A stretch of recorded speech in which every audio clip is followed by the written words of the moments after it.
Okay, we are open to the public. Okay, good evening, everybody, and welcome. Sorry we're a little late. We got hung up with some business. Madam Clerk? Councilmember Von Rudenberg, Here. Deputy Mayor Canestrino, Here. Councilmember Pataglia, Here. Councilmember Carroll, Here. Mayor LaBrus. Here. This meeting is being held in accordance with the Open Public Meetings Act, NJSA 10:4-6 at SEC. Notice having been published according to law with a copy on file in the city clerk's office and a copy posted on the bulletin board in City Hall. Pursuant to the Open Public Meeting Act and recent regulations issued by the state of New Jersey, the following procedures will be in effect for public comment during this remote public meeting of the City Council. The public shall have an opportunity for comment during the designated public portion of this meeting. The time period for public comment is limited to 3 minutes for each speaker, and no person may address the council more than once except for speaking during an advertised public hearing for an ordinance. At the time designated for public comment, the mayor or other presiding officer of the council will recognize one speaker at a time. That speaker must identify himself or herself by full name and whether or not he or she resides in Hackensack.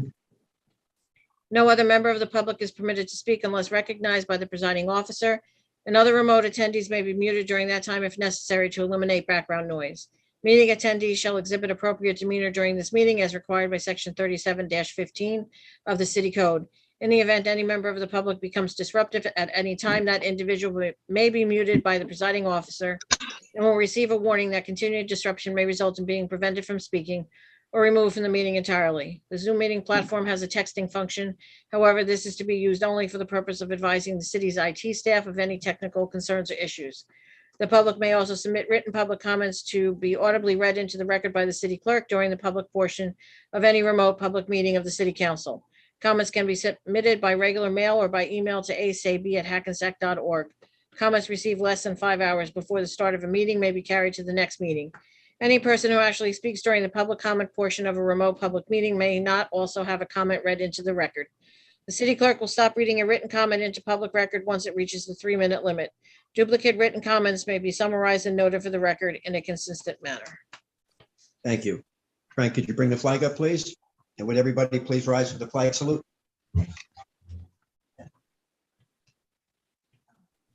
I pledge allegiance to the flag of the United States of America and to the republic for which it stands, one nation, under God, indivisible, with liberty and justice for all.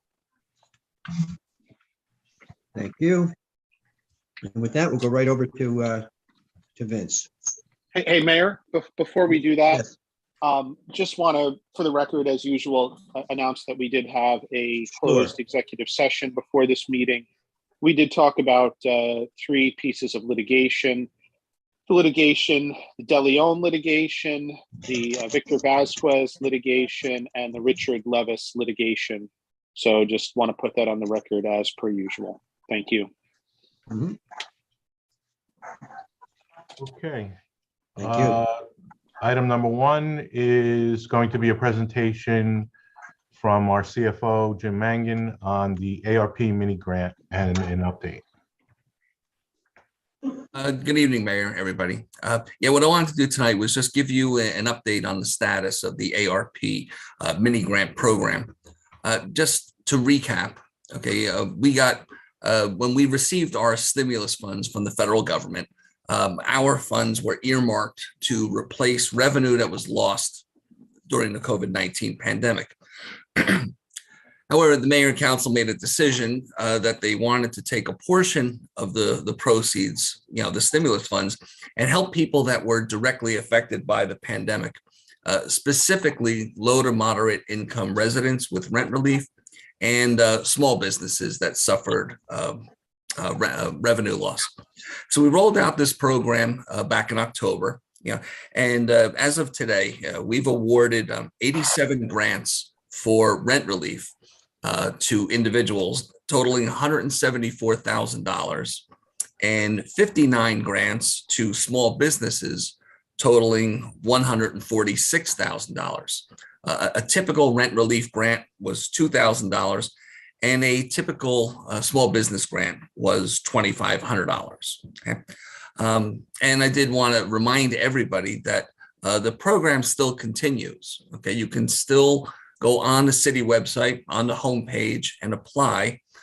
If you didn't receive a grant last year, whether a rent relief grant or a small business grant, you are eligible to receive a grant this year based on what happened with the pandemic during 2021. And what I wanted to remind everybody is that our program, well, let me back it up for a second.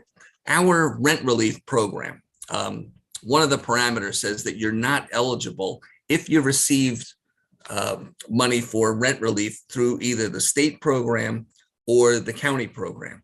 Now, we encourage anybody who qualifies, apply to the state or the county. They give more money than we do. Okay?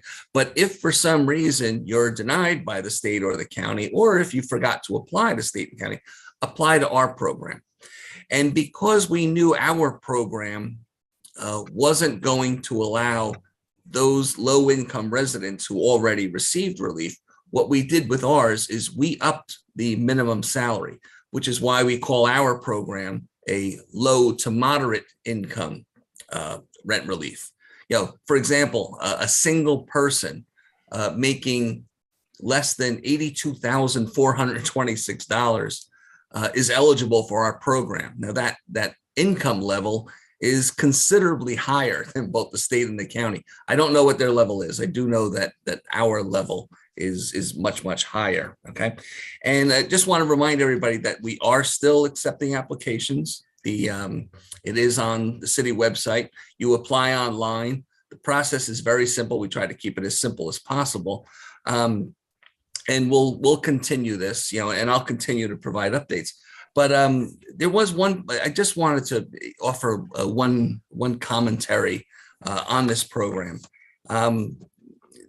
During the budget presentations that I do, I've made this statement a few times where I've said that I believe that good government exists to make people's lives better. And I really believe that. I say it because I believe it.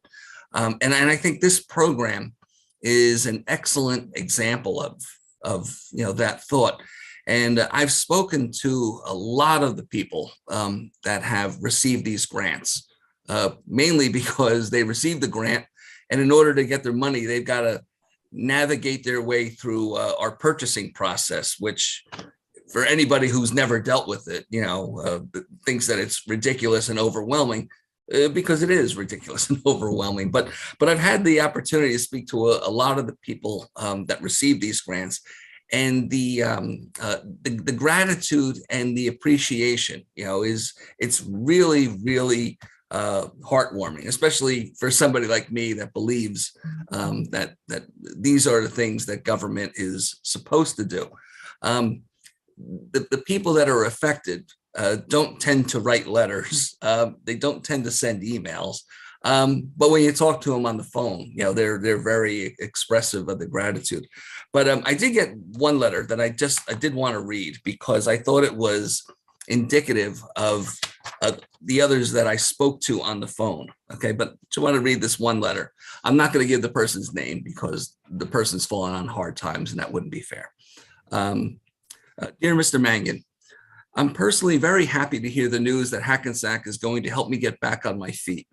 I don't know the selection process, but I'd like to thank you so much and the city of Hackensack for helping me. I've been trying so hard to get all the things in line and go back to school. This money not only helps me achieve my dreams, but also finally lets me let out a sigh of relief that I so desperately need. Thank you, Mr. Mangan, council people Leo, Gerard, Stephanie, Deputy Mayor Kathy, Mayor LaBrose, and thank the city of Hackensack for coming through for me and letting me finally sit and relax for the first time in a long time. And like I said, that's just one letter, but I've gotten thoughts like that from people on the phone.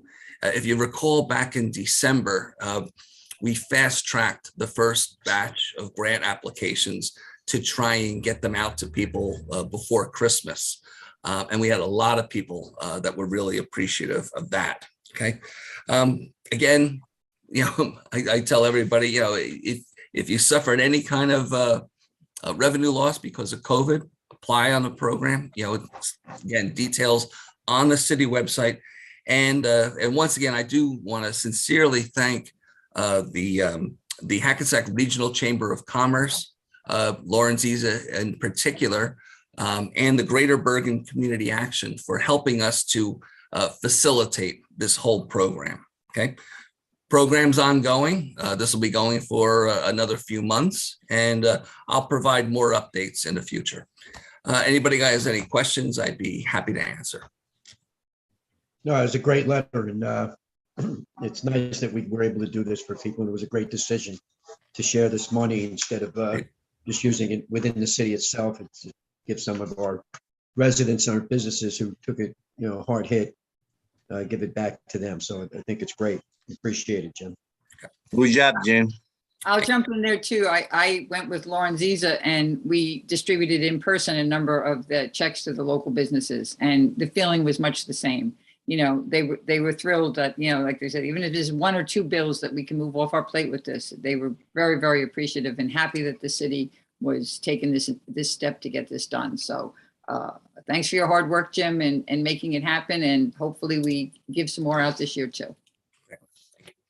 Thank you, Jim, so much. I think it's interesting because what Jim was saying earlier about the moderate income, in this area in the Northeast, that type of income doesn't get you too far. So in other parts of the US, you look at those numbers and it doesn't look so bad, but around here, it's really hard to get ahead in the Northeast portion of the US. So it matters when those types of things happen for the middle of the road people. So we appreciate that, Jim. Thank you.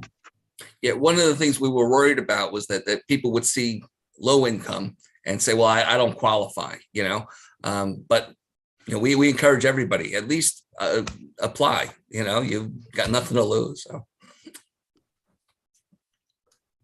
Yep. Thank you. Thank you, Jim. Great job. Number 2 is regarding the property maintenance code escrow ordinance, which we're making a few changes in that to be in line with the property maintenance code and conform to the clerk's preferences for some formats. Number 3 is a resolution regarding the law enforcement 1033 program with our police department. That is regarding military surplus and the ability to be able to receive some of those items that may become available from the government. Number 4, I'm going to turn over to Deputy Mayor Canestrino, is regarding the TAN AAC flight path update for Teterboro Airport. Yes, we had the TANAC group had their quarterly meeting just a week or so ago. And when we have them, I always like to try and give a little update as to the information that they pass out. So this was kind of rolling out end of the year numbers. So just to give you some kind of idea of the number of movements, and that is, departures and arrivals, although primarily by far we see way more arrivals than we see departures that are flying, pretty much across Hackensack, affecting many of our neighborhoods, especially Prospect Avenue and a lot of the second ward, where they're really even decreasing as they're going over the second ward and going over Hiller School. So last year alone was 43,220 travel fees. Now, the way they calculate nighttime hours, all right, they calculate nighttime hours to be from 11 to 6. So they say night is only 7 hours worth. And there's a huge decrease in what happens at night. There's not a lot of night flying. It's only 5.62% of the flights are what actually are happening from 11 to 6 in the morning. So if you look at that, that tells you we've got 40,783. So almost 41,000 flights during the 17 daytime hours flying over our neighborhoods. That's if you do the math, that's 112 a day. And that's, so you're looking at between 6.5 and 7 an hour that are going pretty much in this neighborhood, which is outrageous. I mean, the volume and the noise and the safety and the pollution, it's just phenomenal that kind of air traffic is coming into a small airport like Teterboro that's surrounded by not only commercial businesses, but so many residential buildings. I want to thank everyone we always had this little competition where we wanted to beat Rutherford with the number of noise complaints. And I always tell everyone, get those complaints in because that's the one criteria that has to be documented and they have to pay attention to. So in 2021, Hackensack logged 4,220 complaints. Now, when we started this, we were lucky Hackensack was logging 100 complaints, okay? So we were up to 4,220. Rutherford didn't even make 1,000 complaints. So we got out there and I'm so appreciative. So to all our residents, keep it up, all right? Because we need that data that supports what we're trying to say to them. It's too loud, they're flying too low, and it's certainly affecting our quality of life. The bad news is they're still really not using this flight path, right? And this is so frustrating to me, and to all of those people on this committee that work so hard to get this alternate flight path that flies over Route 17 in place. And I have to say, I'm a little unhappy this time with the FAA. I usually blame the airport, but this time I'm kind of unhappy with the FAA because apparently what they do is, when a pilot logs into his aircraft, stuff comes up on his screen and they put certain notifications. Well, they were putting notifications that, they were asking the pilots to use this alternate flight path. They were only doing this at night, which I'm not happy with, which I'll get to, but at least they were doing that. So for example, this started July 1st, right? So from July 1st to when I had my meeting in October, there was 132 people or flights that at least use this, which is still a pathetic number when you're talking about this 43,000 number, right? But at least it was 132 and I was hoping it would grow. Well, from July till the end of till January, I don't even think till the end of the year, maybe it was to the end of the year, that number only went up to 141. So only another 9 flights used this, all right? So, pretty much when we were questioning it, myself and others, I guess they forgot to put that little message for the pilots. So they didn't even do that. So you can tell how frustrated I am. I asked them to please encourage this use during the day. That at night, most of us are tucked in our homes, our windows are closed. It's during the daytime hours. Our schools can't open their windows because the noise, we can't sit on our decks or our yards. It's just horrific. So I'm trying, but I'm not making a lot of progress with this. So we've got to just continue. Those of us that can write. Actually, I just saw a phone message that Gottheimer's office is trying to get in touch with me. I'll talk to them tomorrow. But I have to be fair. They haven't really done much for us. Okay, we've asked them over and over. They're not getting anywhere either. The good news is that other towns that are not involved in TANAC are now joining in. So and we're actually spreading out, people in Upper Saddle River screaming because that's where they make the turn. I've got the folks in Woodcliff Lake. So actually we're amassing more people that are joining in, that we have this flight path over Route 17. Why are we not using it? They say, oh, we'll get a couple of complaints from people that they don't want. I say, listen, if you live on Route 17, the noise from Route 17 is going to be far worse than the aircraft that's going to fly over it at a much lower elevation than what we're seeing on Summit and Prospect Avenues. So I'm trying. I still talk to as many people as I can. Keep up the good work. The 4,220 complaints. Good going, everyone. Take pictures if you can, because I'm still in arguments with them. They don't believe they're flying that low. We know they are. So pictures, send them to City Hall, log your complaints, and I hope I have better news for you after the next quarterly meeting. Do any council members have any questions for me? No, Okay. Good job, Kat. We appreciate all your hard work. I don't want to say good job, John, because I'm really disgusted, but we're going to keep fighting. I'm not a quitter, so we're not going to give up, right, guys? Exactly. Thanks, Vinny, for giving me a few minutes. Thank you, Deputy Mayor. Next, finally, is the CSO Stormwater and Parks update. Ryan, if Frank, you can promote Ryan. And if anybody's there from Suburban. Yep, Ryan's rejoining right now. Is there anybody on from Suburban? I don't see anybody. No, it's just me tonight. Good evening, everybody. Hey, Ryan.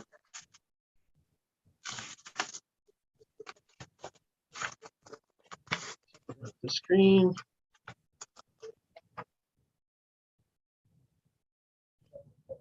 Okay. It's going to be the CSO presentation, as well as we have some park updates.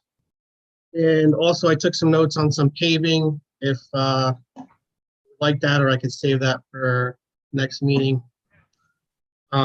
This first slide, on the 28th of January, the city was greeted with the presence of the NJDEP Commissioner and the EPA Regional Administrator. They were there to visit the Clay Street Sewer Separation Project, which has been utilizing I-Bank funding, which we get from the DEP.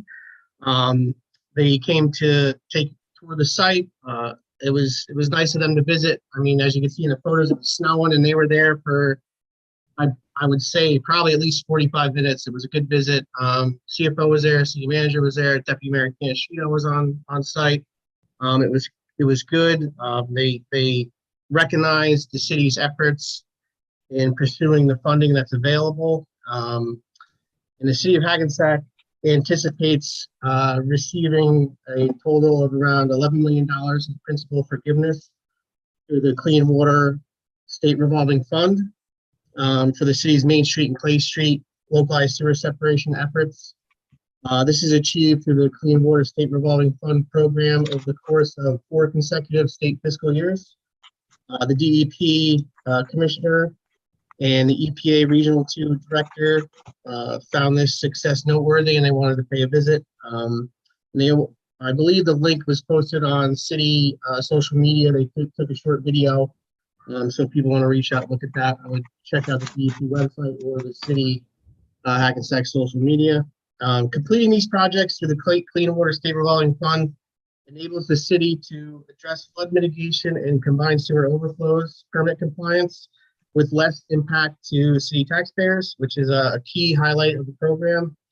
It's also very rewarding to see the city and the city's engineering professionals be recognized, as well as the governing body who allows us to pursue these projects, and our engineer is Suburban. And that's it for that. Let's go to the next slide. Okay, so the meat of it. The Clay Street Sewer Separation Project progress update from 1/19 to February 2nd. There's been approximately 201 linear feet of the large box culvert installed, 86 linear feet of smaller 14-inch ductile iron pipe. This is used to connect storm basins to the main infrastructure, as well as that 16-inch ductile iron pipe at Clay and Park. We're also starting some of the restoration. So we got about 477 lineal feet of concrete curb installed on Union Street, as well as we were able to extend the lining project. So we're adding some lining on First Street. So the 202 feet has been cleaned and cambered in anticipation of the lining for structural purposes. The active construction that's ongoing now is continuing to install stormwater on Union to Park. And CCTV is continuing on First Street, Maple Ave, and some sections of Prospect. Also, some updates for the non-CSO areas. The project that is happening on Clinton Place on the block from Pangbourne to Terrace is nearing completion. We ran into couple issues where basically the main in this section had a belly in it, and it was more severe than we thought. So we have to increase the scope. We have to add about 35 more feet of main to replace. That should be wrapped up by the end of this week. The Voorhees Lane pump station replacement, the bids were received on February 1st. Suburban is currently evaluating and completing the bid recommendations. And the phase 2, Joseph M. Sanzari Corporation is scheduling the linear sewer improvement to begin in early March. We're still waiting on the pipe delivery due to COVID supply chain issues. The large diameter sanitary sewer jetting and CCT inspection, that bid advertisement was published on February 1st, and the bid opening will be February 15th.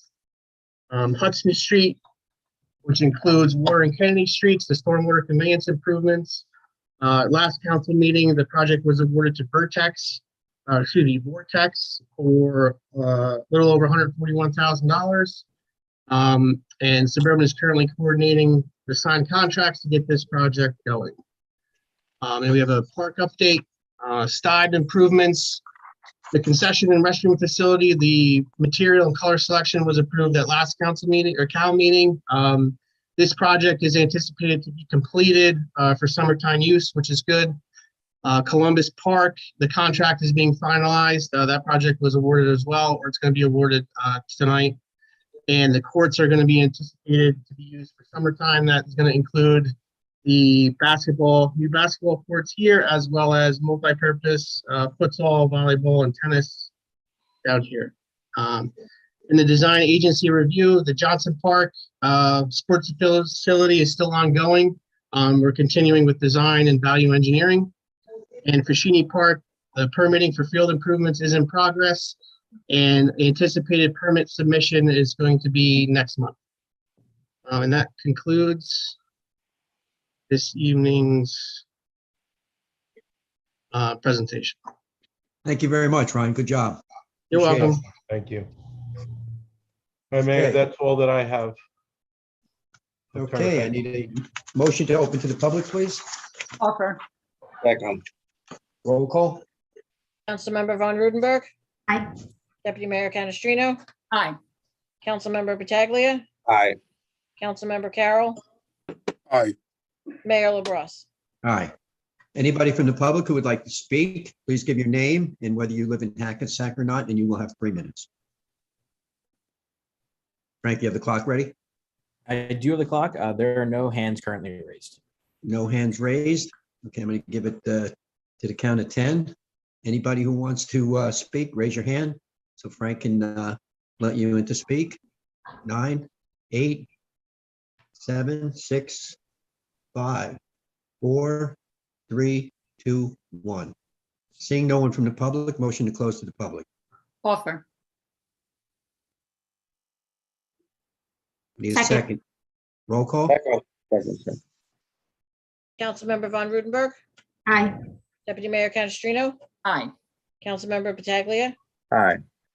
Councilmember Carroll, Aye. Mayor LaBrus. Aye. Okay, we'll see everybody at 8 o'clock at the council meeting. Thank you. Okay. Thank you, everyone.